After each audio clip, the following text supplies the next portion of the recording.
안녕하세요. 자세를 바꾸면 인생이 바뀐다. 1장에서 4장까지 요약 정리해봤습니다.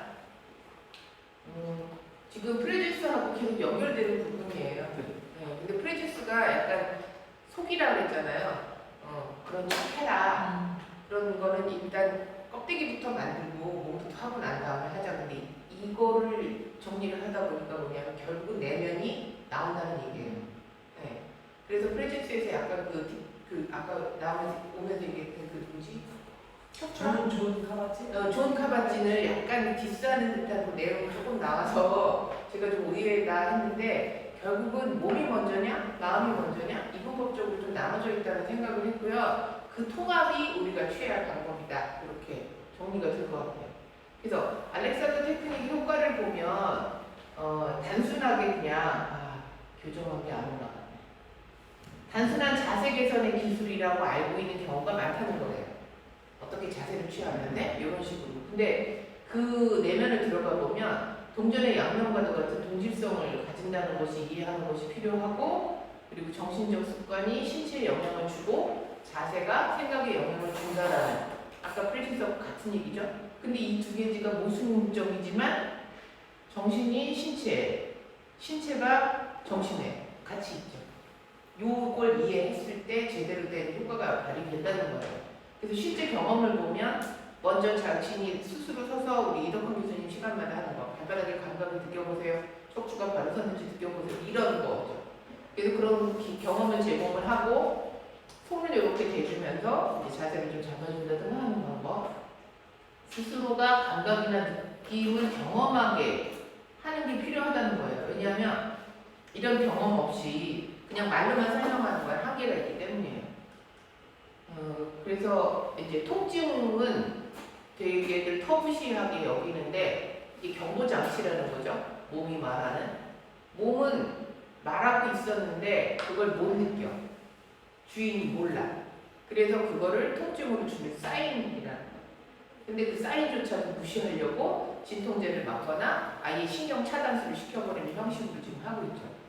그게 어떻게 보면 현대의학이라고 말하면서도 원시적 의학이랑 크게 달라진 바가 없는 거예요. 그래서 자신이 평소에 얼마나 스스로에게 유해한 행동을 하고 있다는 것을 자각할 수 있을까? 어떻게 하면 나쁜 습관을 없앨 수 있을까? 그럼 이런 무의식적 습관을 어떻게 해결할 것인가? 그거에 대한 답은 자기가 운행하고 있는 스스로를 몸을 어떻게 쓰고 있는지 그 방식에 대해서 아는 것이 중요하고, 잘못 사용하고 있다는 그 오류를 스스로가 아는 것이 중요해요. 내가 틀릴 수도 있습니다. 그게 그 부분이에요. 그래서 알렉산더 테크닉의 진정한 가치는 자기가 자기를 잘못 쓰고 있었다는 거, 그걸 스스로 알게 함으로써 스스로 회복하는 데 도움이 되도록 하는 것이 이제 진정한 가치라는 거예요. 그래서 깨달음하고도 관련이 있다. 뒤에 나오지만 알아차림하고도 관계가 있다라는 거 굉장히 주장을 강하게 하더라고요. 그래서 자세라는 말 대신에 자기의 사용, 우리 스스로의 사용이라는 말을 쓰게끔 했대요. 알렉산더라는 사람이. 그거는 뭐냐면 몸의 모양새보다, 몸의 모양새는 의도적인 느낌이 들죠. 내가 모양새를 맞추는 거야. 어떤 의식적으로. 그런데 몸의 표현이라는 거에 의미를 뒀어요. 이거는 아까 프레제스도 예를 들면 내가 자존감을 하기 위해서 일부러 이렇게, 이건 의도적이죠.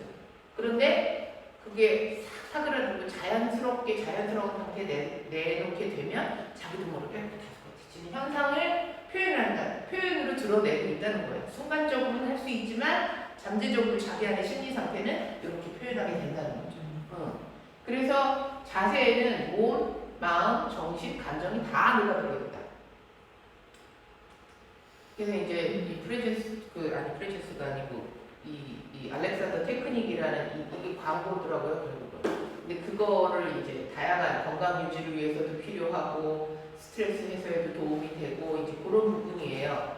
근데 우리가 이제 한 걸음을 걷더라도 발만 걷는 게 아니고 발부터 머리, 목 전체가 다 활용된다는 거예요. 연결돼 있다는 거죠. 그리고 스트레스를 받았을 때, 스트레스 상황은 내가 낯선 상황에 직면했을 때 오는 어쩔 수 없는 통제권을 상실한 두려움이라고 했잖아요. 그럼 대부분이 어떻게 반응하냐면 어깨 들어올리고 입 악다물고 등 눌러지고 이게 된다는 거예요.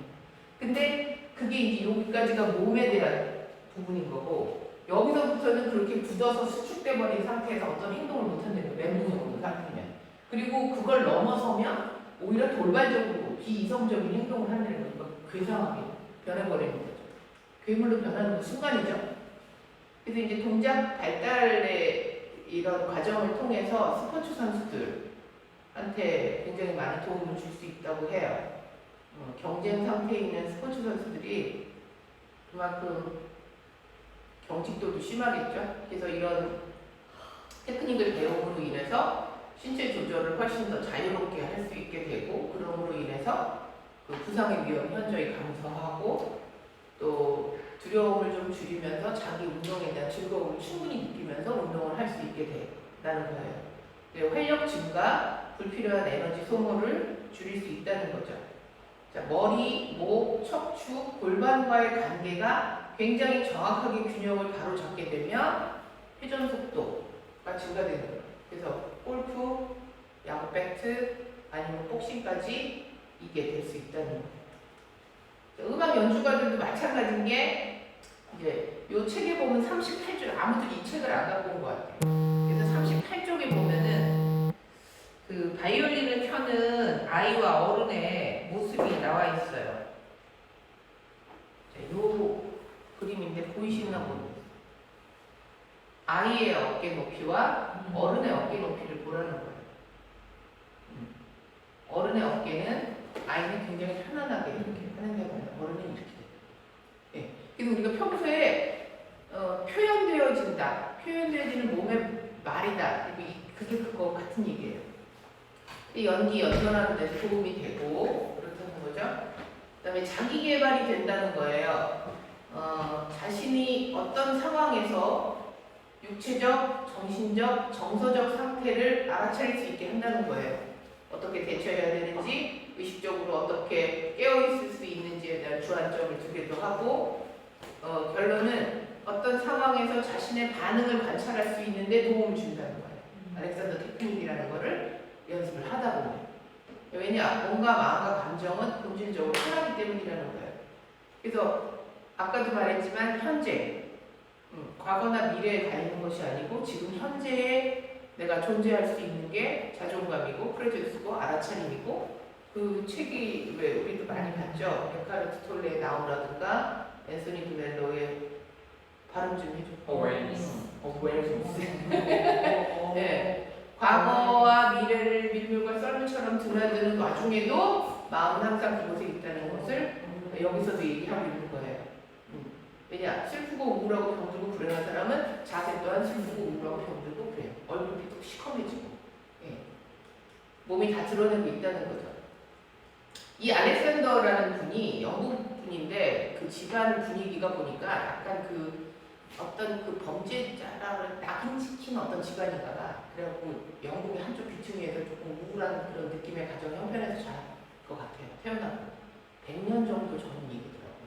유년기에 굉장히 호흡기 질환을 앓는 병약한 아이였는데 젊은 시절 그래도 좀 성공을 했대요. 연기와 낭독으로 목소리가 좋았나 봐. 그런데 이게 이제 성대 이상이 온 거예요. 성대 결절이 왔나 봐.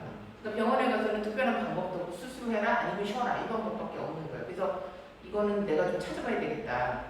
그래서 이 자기를 아주 진정을 가지고 끈기 있게 관찰을 한 거예요. 자기 몸 상태, 자세, 마음가짐 이런 거를. 그랬더니 보니까 목을 경직시켜서 후두를 압박하는 자세. 예를 들면 낭독을 할 때 까락까락한 목소리보다 중저음으로 쫙 깔리는 게 있잖아요. 목을 눌렀던 거예요. 자기 목을. 그리고 발하고 다리에 굉장히 긴장감을 갖고 누르려니까 요거를 이런 식으로 했다는 거죠. 네, 그래서 이제 그래서 그런 이제 아마 사극 연기하는 사람들도 이런 게 좀 있을 것 같아요. 그래서 자세 습관을 바로잡기 위해서 발견한 사실들을 보면 호흡 상태와 후두 상태의 연관성을 발견을 했대요. 중추 컨트롤이 존재한다는 이 라인, 척추 위쪽으로. 그래서 머리, 목 그리고 모든 신체 부위가 역동적 관계에 있다는 걸 이 사람이 발견을 했다는 거예요. 자기 몸을 관찰하면서. 그리고 감각 인식 오류가 존재한다는 아주 이게 중요한 사실을 자기가 알아요. 감각 인식 오류가 뭐냐면 자기는 똑바로 서 있다고 생각을 한다는 거죠. 그런데 눈 두고 보면 삐딱한 거야. 그래서 자기는 자신이 몰라. 어떤 사람이 저희 수련장에 오는 회원 중에 이렇게 걸어요. 이렇게. 근데 자기 몰라. 그래서 왜 절면서 와요? 내가 절었어요? 이렇게 얘기해. 순간적으로 이게 장기화된 사람도 있고 순간적으로 올 때도 있어. 왜 우리가 순간적으로 발목이 약간 이상하면 걷는 게 약간 좀 이상해지잖아요. 나는 못 느낀다. 근데 주변은 느껴요. 이게 감각인지 모르겠어요. 그래서 그거를 알아차리는 과정이 필요하고 또 서로 영향을 주고받고 이 동일한 자극, 그러니까 잘못된 내가 절고 있는지도 모르는 상황에서 이게 계속 반복이 되면 그게 습관적 행동이 되고 그게 정상으로 느껴지면서 자기는 자연스러우게 되는 거예요. 근데 남의 몸이 이상한 거지. 본인만 모르는.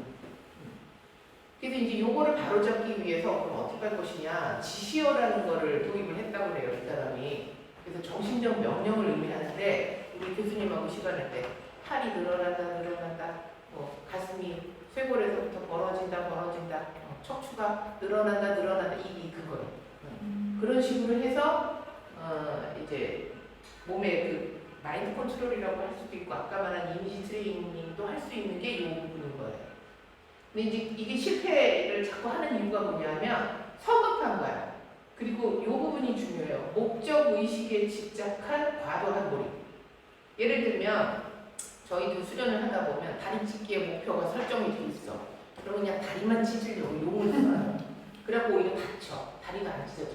그런데 그냥 편안하게 그걸 계속 반복한 사람이 더 빨리 단기간에 무리 없이 탈 없이 찢어져요. 그거랑 똑같더라고요. 그래서 자제심을 가지고 자극하고 내가 자극을 주는 것과 작용 사이에 여유를 두도록 하는 시도가 필요하다는 거고요. 꾸준한 연습을 필요로 한다는 거예요. 그리고 테크닉의 발전 과정을 보면 뭐 그렇게 중요한 건 아닌데 대충 훑어보면 요 시대라고 말할 수 지금도 마찬가지야. 수술해라, 약 먹어라 이 방법이잖아요. 이때는 오죽했겠냐고. 그럴 때 이 사람이 이제 자기가 스스로 통찰을 통해서 삶의 위기를 통해서 얻어낸 통찰로 이거를 전달을 했는데 굉장히 많은 사람이 효과를 봤다는 거예요. 그래서 이제 호주에서 기적의 치유사라고 불리기까지 했는데 그래서 이제 영국으로 가서 한번 해볼까? 그리고 이제 아주 호기롭게 영국으로 넘어갔는데 영국에서 까이는 거야. 왜냐하면 학계에서 인정을 안 해주는 거예요. 그게 이제 이 영국 의사들이나 학계 측에서 이 사람이 학벌도 없지 또 그러니까 그냥 이게 된 거야. 최면가, 기묘한 촬영가 이런 식으로 된 거예요. 돌팔이 그런 식으로 비인가 단체 뭐 이런 식으로. 그래서 지금도 많이 알려져 있지는 않지만 그래도 그 후배들 그거를 통해서 나아진 어떤 학자들에 의해서 꾸준히 지금 알렉산더 테크닉이 계속 유지되고 발전하고 있다고 하더라고요. 이게 뭐야? 업적이 많이 알려지진 않았는데 그래도 존 듀이라는 사람이 미국에서 유명한 철학자이면서 교육자인가 봐요. 이 사람이 그래도 그 근거지를 마련해 두고 있고 그게 계속 그래도 활성화되고 있다고 합니다. 알렉산더 테크닉은 어떻게 이루어지는가? 단순한 방법이지만 시간이 걸린다는 거예요. 그리고 의도적 접근은 실패로 이어진다. 아까 목적을 두고 의도적으로 하는 거는 오히려 실패를 둔다. 실패로 이어진다는 거예요. 그래서 제일 먼저 필요한 거는 무언가 잘못하고 있다는 것을 먼저 알아야 돼. 내가 감각적으로 바르다고 생각한 게 아닐 수 있다는 걸 알아야 된다는 거예요. 그리고 나서 그것을 멈출 때 진전이 보이기 시작한다. 그래서 이제 어저께 실은 제가 조금 수정을 했는데 수정본을 올려야 되는 걸 옛날 걸 그냥 들고 와서 그게 없어요.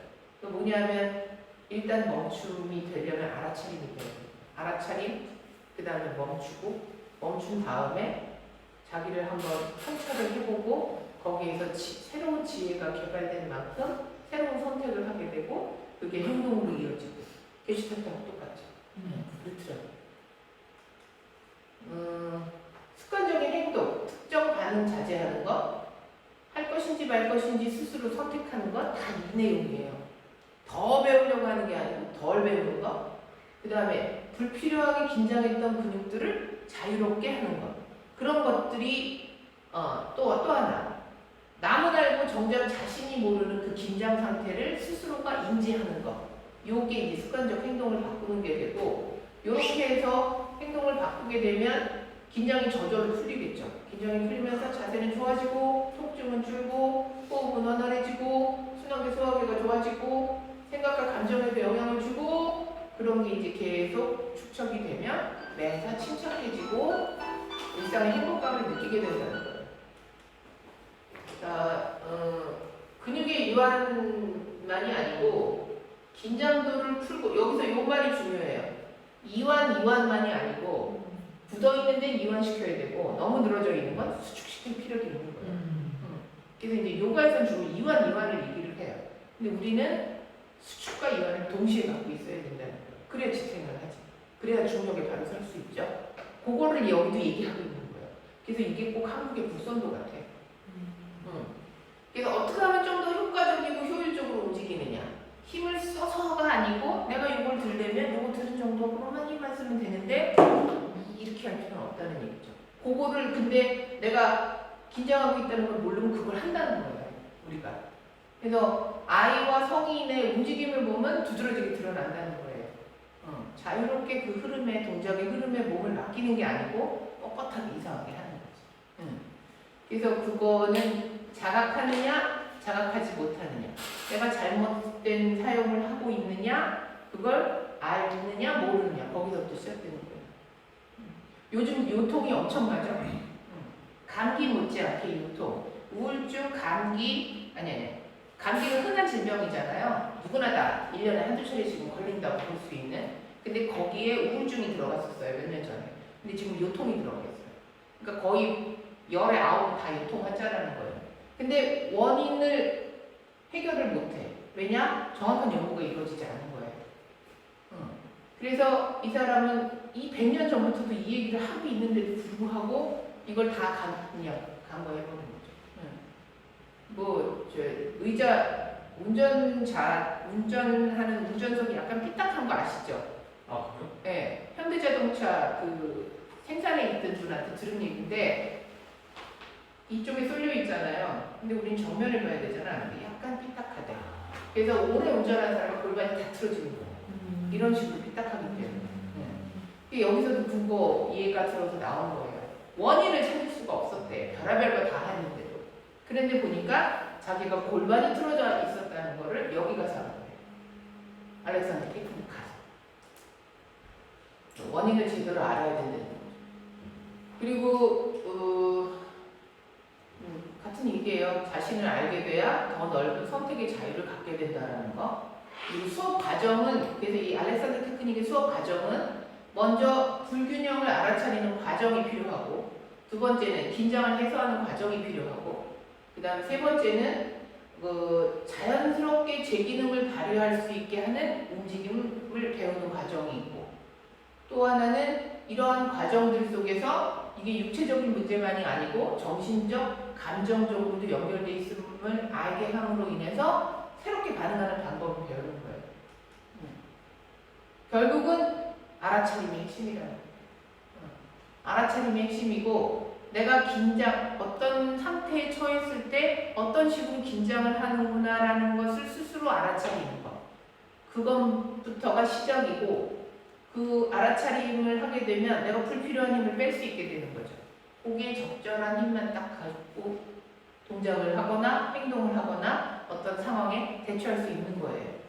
그래서 결국은 생각의 패턴이 바뀌어야 되고 그래야 행동의 패턴의 변화를 보이고 그게 무의식에 저장돼 있던 어릴 적부터 습득되었던 이 뒤에 쫙 나와요. 우리가 이렇게밖에 될 수 없었던 상황, 뭐 신발, 의자 뭐 이런 다양한 얘기로. 그래서 그 무의식에 저장된 습관을 의식으로 끌어올려서 전면화시키고 게슈탈트에서 전면으로 오는 거야. 후에 있는 배경에 있는 거를 전면으로 띄워서 다시 한번 점검해보는 계기가 된다는 거예요. 근데 그걸 두렵다는 걸로 피하는 거죠. 우리는 도망가는 거죠. 근데 그래서 그걸 직면해야 된다라고 하는 게 그거야. 내 상태를 알아차리기 위해서 올려보내주는 거예요. 정면 무대 위로. 그런 내용이더라고요. 자, 여기까지.